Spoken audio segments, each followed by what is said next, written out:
Seuraava collective shopping haul siitä, mitä mä shoppasin tänään ja mitä mä oon shoppannut viimeisen viikkojen aikana. Aloitetaan tämän päivän ostoksista, koska there's a lot.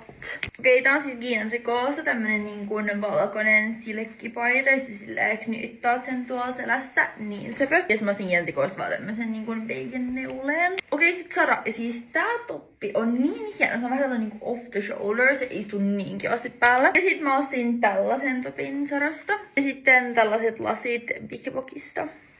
So cute. Mä shoppailin vähän kenkiä Mangosta. Tällaiset niinku korkkarit. Sitten nämä tilasin NAKDstä, mistä mä oon niinku läpsyt. Okei, mulla on kyllä lisää vaatteita vielä, mut sit niinku